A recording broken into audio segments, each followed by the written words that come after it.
Welcome to Bingo Bing. பிங்கு pink.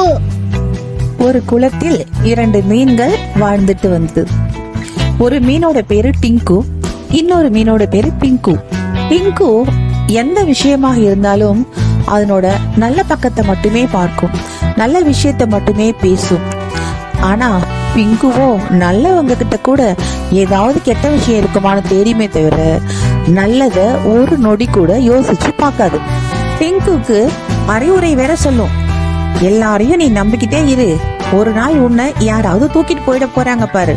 அடிக்கடி திட்ட வேற செய்யும். பிங்கு மீனோ எல்லார்கிட்டயும் ஏதாவது ஒரு நல்ல குணம் இருக்கும், அது என்னை காப்பாத்தும் அப்படின்னு சொல்லி சிரிச்சுக்கிட்டே போயிடும். இப்படியே நாட்கள் நகர ஆரம்பிச்சது. குளத்துல நிறைய தண்ணி ஓடுச்சு. டிங்கு மீனும் பிங்கு மீனும் தண்ணில மேல துள்ளி குதிச்சு விளையாடிக்கிட்டே இருந்தாங்க.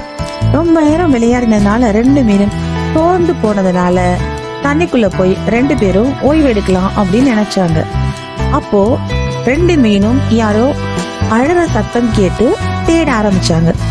அப்போ குளக்கரைக்கு பக்கத்துல தேல் நின்னுக்கிட்டு அழறத பார்த்துதுங்க 2 மீன்கள். அதை பார்த்ததும் டிங்கு மீன் பாவம், அந்த தேலுக்கு என்ன பிரச்சனையோ, வா பக்கத்துல போய் விசாரிப்போம் அப்படின்னு கூப்பிட்டுச்சு. அதுக்கு பிங்கு மீனும், ஐயோ நான் வர மாட்டேன்பா, அந்த தேலோட கொடுக்க பாரு எவ்வளவு பெருசு, அது நிறைய விஷம் இருக்கும், ஐயோ நாம அதுகிட்ட போனா ஒரு போடு போட்டுச்சோ செத்து போயிடுவோம், நான் வர மாட்டேன்பா, நீ வேணா போ அப்படின்னு சொல்லி தண்ணிக்குள்ள ஓடி போச்சு. பிங்கு மீன் அழுதுகிட்டு இருந்த தேல் கிட்ட போய், நண்பா ஏன் அழுதுகிட்டு இருக்க, நான் ஏதாவது உதவி செய்யணுமா அப்படின்னு கேட்டுச்சு.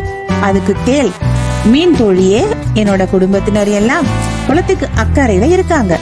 மழை பெஞ்சு வெள்ளம் வந்ததுல நான் மட்டும் தண்ணியில அடிச்சுக்கிட்டு இந்த கரைக்கு வந்துட்டேன்.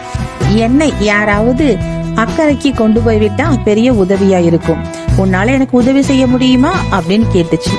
டிங்கு, தாராளமா செய்யறேன் நண்பா, நீ வந்து என் முதுகு மேல ஏறிக்கோ, நான் கொண்டு போய் உன்னை மறுக்கரையில சேர்த்துடுறேன் அப்படின்னு சொல்லுச்சு. பிங்கு மீனும் தேலும் பேசிக்கிட்டு இருந்தத தண்ணிக்குள்ள மறைஞ்சிருந்த பிங்கு மீன் கேட்டு, வேணாம் டிங்கு, தேல உன் முதுகுல வச்சு கூட்டிட்டு போன அவன் உன்னை கொட்டிடுவான், நீ செத்துடுவ. இத கேட்ட தேல் பதறி போய், ஐயோ நண்பா, எனக்கு ஆபத்துக்கு உதவி செஞ்ச உன்னை நான் கொட்டுவனா, காப்பாத்துவேன், எப்படியாவது என்னை கொண்டு போய் கரை சேரு அப்படின்னு கெஞ்சிச்சு. இத கேட்டதும் பிங்கு மீன், நீ என்ன சொன்னாலும் நான் உன்னை நம்ப மாட்டேன் அப்படின்னு சொல்லிட்டு மறுபடியும் தண்ணிக்குள்ள போயிடுச்சு. பிங்கு தன்னோட முதுகுல தேல ஏத்திக்கிட்டு தண்ணியில படாம பத்திரமா கொண்டு போய் அடுத்த கரையில சேர்த்துடுச்சு. தொலைஞ்சு போன தேல் தன் குடும்பத்தினரை பார்த்த சந்தோஷத்துல அவங்க கூட சேர்ந்து எல்லாருமா டிங்குவுக்கு நன்றி சொல்லிட்டு போயிட்டாங்க. குளக்கரைக்கு மேல பறந்துகிட்டு இருந்த பருந்தோடு கண்ணுல பிங்கு மீன் பட்டுடுச்சு. உடனே கீழே வந்து பிங்குவை தூக்கிக்கிட்டு பறந்து போய் ஒரு மரத்துல உட்கார்ந்து சாப்பிடலாம்னு நினைக்கும் போது தேல் இந்த காட்சிய பார்த்தது.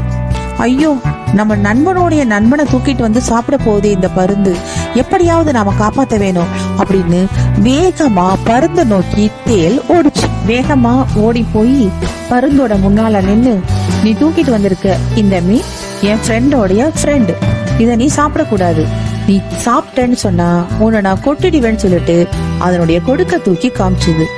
பயந்து போன பருந்து பிங்குவை விட்டுட்டு பறந்து ஓடிடுச்சு.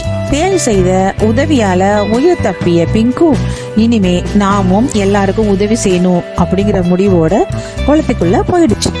காலத்தினார் செய்த நன்றி சிறிதனினும் ஞாலத்தின் மானம் பெரிது. Thanks for watching.